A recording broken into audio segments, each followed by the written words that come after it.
ఓం నమ శివాయ. అందరికీ నమస్కారం అండి. ఈ వీడియోలో మహాశివరాత్రి రోజు అఖండ దీపం ఎలా పెట్టుకోవాలి, ఎప్పుడు పెట్టుకోవాలి, ఒకవేళ ఈ అఖండ దీపం కొండెక్కితే ఏం చేయాలి, అఖండ దీపం పెట్టుకున్నప్పుడు ఎటువంటి నియమాలు పాటించాలి, పూజలో అఖండ దీపం పెట్టి పూజ ఏ విధంగా నిర్వహించుకోవాలి, అఖండ దీపం పెట్టుకోవడం వల్ల ఎటువంటి ప్రయోజనాలు కలుగుతాయి అనే విషయాలన్నీ కూడా ఈ వీడియోలో అయితే క్లియర్గా తెలుసుకుందామండి. అందుకని వీడియోని ఎవరు కూడా ఎక్కడ కూడా స్కిప్ చేయకుండా చివరి వరకు అయితే చూడండి. అఖండ దీపం అంటే అఖండంగా వెలుగుతూ ఉండేది అని అర్థం. అంటే మనం పూజల్లో ఈ దీపారాధన చేసి ఈ దీపం ఈ సమయం నుండి ఈ సమయం వరకు నిరంతరంగా వెలుగుతూ ఉండాలి అని ఈ దీపాన్ని పెట్టుకుంటాము. ఆ దీపం మనం అనుకున్న సమయం వరకు ఎక్కడా కూడా కొండెక్కకుండా నిరంతరంగా వెలుగుతూ ఉండడాన్నే అఖండ దీపం అని అంటారు. ఈ అఖండ దీపం ఎక్కువగా మనకి దేవాలయాల్లో అయితే కనిపిస్తూ ఉంటుందండి. ఇంకా మనం ప్రత్యేకమైన పూజలు వ్రతాలు చేసేటప్పుడు కూడా ఈ అఖండ దీపారాధన అయితే చేస్తూ ఉంటాము. అయితే మనం ఏమైనా ముఖ్యమైన పూజలు వ్రతాలు చేసేటప్పుడు అఖండ దీపారాధన చేసి మనం పూజ చేయడం వలన మనకి విశేషమైనటువంటి ఫలితాలు అయితే కలుగుతాయండి.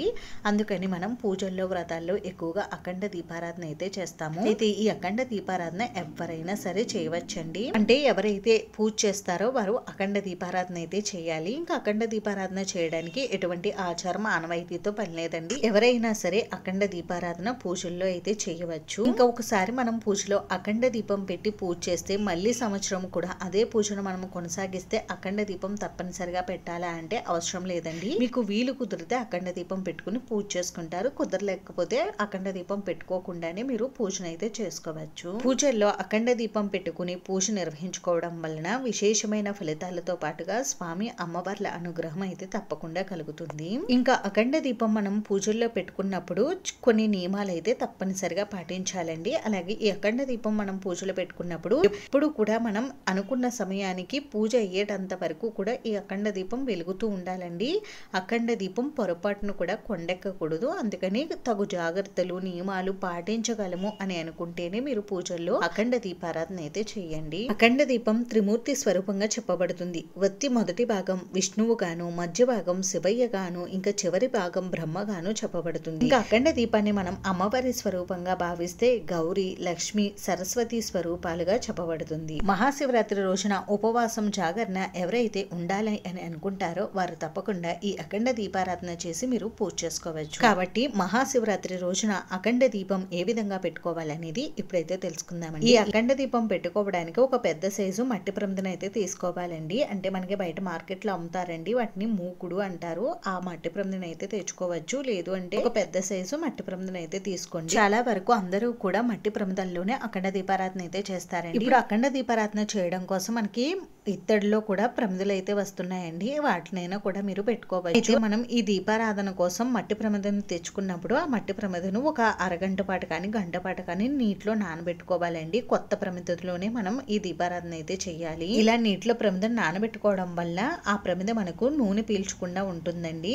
ఆ తర్వాత ఒక గంట పాటు నానిన తర్వాత ఆ ప్రమిదను తీసుకుని ఏదైనా క్లాత్ తో మొత్తం ప్రమిదను నీట్ గా తుడుచుకుని తడి మొత్తం పూర్తిగా ఆరే వరకు పక్కన పెట్టుకోవాలండి. ప్రమిద నీట్గా ఆరిన తర్వాత ఈ ప్రమిదకు బయట వైపున మనం పసుపును అయితే రాసుకోవాలి. పసుపు రాసుకుని గంధం కుంకుమ బొట్లు పెట్టుకుని ప్రమిదను అందంగా అలంకరించుకోవాలి. ఆ తర్వాత ఈ అఖండ దీపం మనం ఎక్కడైతే పెట్టుకోవాలనుకుంటామో అక్కడ శుభ్రం చేసుకోవాలండి. పసుపుతో కానీ జిగురుతో కానీ అలికి బియ్య పిండితో ముగ్గు పెట్టుకోవాలి. అయితే మనం ఈ అఖండ దీపాన్ని పూజా మందిరంలోనైనా పెట్టుకోవచ్చండి. లేదంటే ప్రత్యేకంగా మనం పీఠం ఏర్పాటు చేసుకుని స్వామివారికి పూజ చేయాలనుకుంటే మీరు పీఠం పైన పెట్టుకోవచ్చు.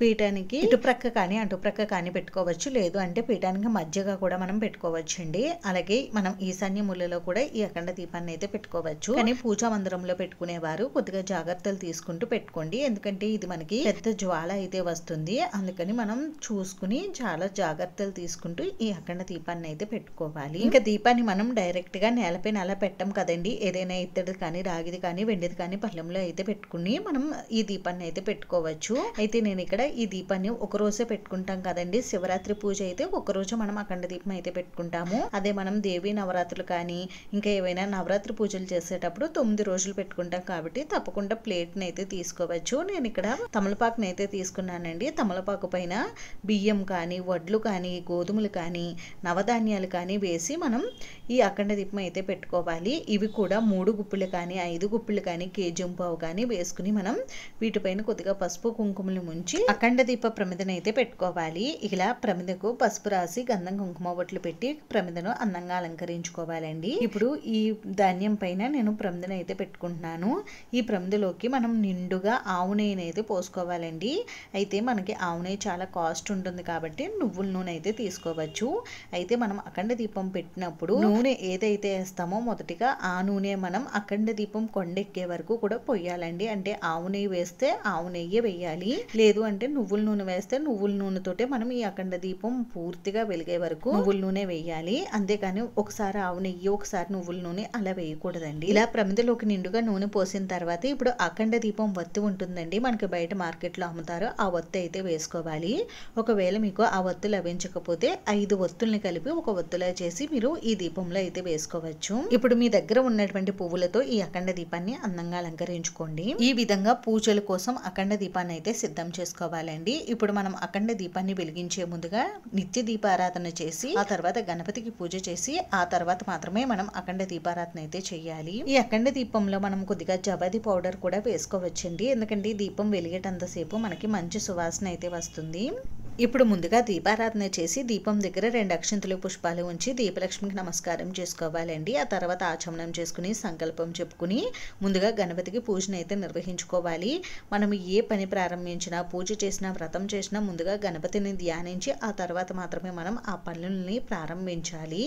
అంటే ఆ పనుల్లో ఎటువంటి విఘ్నాలు కలగకుండా ఆ వినాయకుడిని ప్రార్థించుకోవాలి. అందుకని ముందుగా గణపతి పూజ అయితే నిర్వహించుకోవాలండి.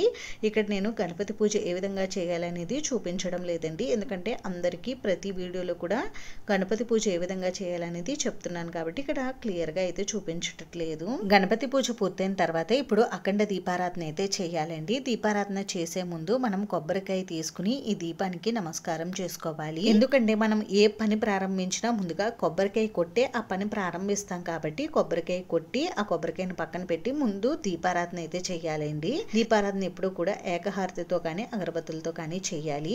దీపారాధన చేసిన తర్వాత ఈ దీపాన్ని మనం లక్ష్మీదేవి స్వరూపంగా భావిస్తాం. అలాగే ఈ అఖండ దీపాన్ని మనం ఆ పరమేశ్వరుడి స్వరూపంగా కూడా భావిస్తాం కాబట్టి ఈ దీపానికి పూజ అయితే నిర్వహించుకోవాలి. దీపానికి కొద్దిగా పసుపు కుంకుమ గంధం అక్షంతులు పువ్వులు సమర్పించి దీపానికి పూజ చేయాలి. ఆ తర్వాత ఈ దీపానికి ధూపం దీపం నైవేద్యం అయితే సమర్పించాలండి. నైవేద్యంగా చిన్న బెల్లం ముక్క కానీ పటికి బెల్లం కానీ ఏవైనా కూడా నివేదించవచ్చు. ఆ తర్వాత దీపానికి కర్పూర నీరాజనం సమర్పించి దీపలక్ష్మికి నమస్కారం చేసుకోవాలి. ఈ విధంగా అఖండ దీపానికి పూజను అయితే నిర్వహించుకోవాలి. అఖండ దీపారాధన చేసిన తర్వాతే మనం పూజలో పెట్టినటువంటి మిగతా దీపారాధనలు కూడా చేసుకోవచ్చు. ఈ విధంగా మహాశివరాత్రి రోజున అఖండ దీపారాధన అయితే చేయాలండి. అయితే ఈ అఖండ దీపారాధన ఎప్పుడు చేయాలి అని అంటే మనం ఉదయం స్వామివారికి సూర్యోదయం కంటే ముందుగానే పూజ చేసుకుంటాం కదండి. ఈ పూజ చేసేటప్పుడే మనం అఖండ దీపారాధన అయితే చేయాలి. ఒకవేళ మీరు సాయంత్రం గనక ఈ మహాశివరాత్రి పూజను ప్రారంభిస్తే మీరు సాయంత్రం పూజ చేసేటప్పుడు అఖండ దీపారాధన చేయాలి. ఇంకా మహాశివరాత్రి రోజు చేసినటువంటి ఈ అఖండ దీపారాధన మరుసటి రోజు ఉదయం స్వామివారికి పూజ చేసి ఉద్వాసన చెప్పే వరకు వెలుగుతూనే ఉండాలండి. అందుకోసం మీరు ఈ దీపంలో నూనె ఉందా లేదా ఒత్తి సరిగ్గా వెలుగుతుందా లేదా అని చూసుకుంటూ ఉండాలి. ఇంక ఇలా మనం ఇంట్లో అఖండ దీపం పెట్టుకున్నప్పుడు కొన్ని నియమాలు అయితే తప్పనిసరిగా పాటించాలండి. బ్రహ్మచర్యం పాటించాలి, నేలపైనే పడుకోవాలి. ఇంకా ఇలా అఖండ దీపం పెట్టుకున్నప్పుడు ఇంటికి తాళం వేసి బయటకు వెళ్ళకూడదు. అలాగే ఇంట్లో ఎటువంటి నాన్ వెజ్ లాంటి పదార్థాలు వండకూడదు. ఇంకా ఇంట్లో ఎటువంటి గొడవలు కలహాలు కూడా పెట్టుకోకూడదండి. ఈ నియమాలన్నీ పాటించగలము అనుకుంటేనే మీరు అఖండ దీపం అయితే పెట్టుకోండి. ఒకవేళ మీరు ఇలా అఖండ దీపం పెట్టుకున్న తర్వాత ఏదైనా పొరపాటు వల్ల అంటే గాలి వల్ల కానీ ఏదైనా పొరపాట్ల వల్ల అఖండ దీపం కొండెక్కితే ఏం చేయాలని చాలా మందికి డౌట్ అయితే వస్తుందండి. మామూలుగా చెప్పాలంటే అఖండ దీపం అసలు కొండెక్కకూడదు. ఒకవేళ మన అదృష్టం బాగోగా కొండెక్కితే ఆ అఖండ దీపంలో వేసినటువంటి వత్తి తీసేసి మరలా కొత్త వత్తి వేసి స్వామివారికి క్షమాపణ చెప్పుకుని మళ్ళీ దీపారాధన అయితే చేయాలండి. మళ్ళీ కొబ్బరికాయ కొట్టి పూజనైతే నిర్వహించుకోవాలి.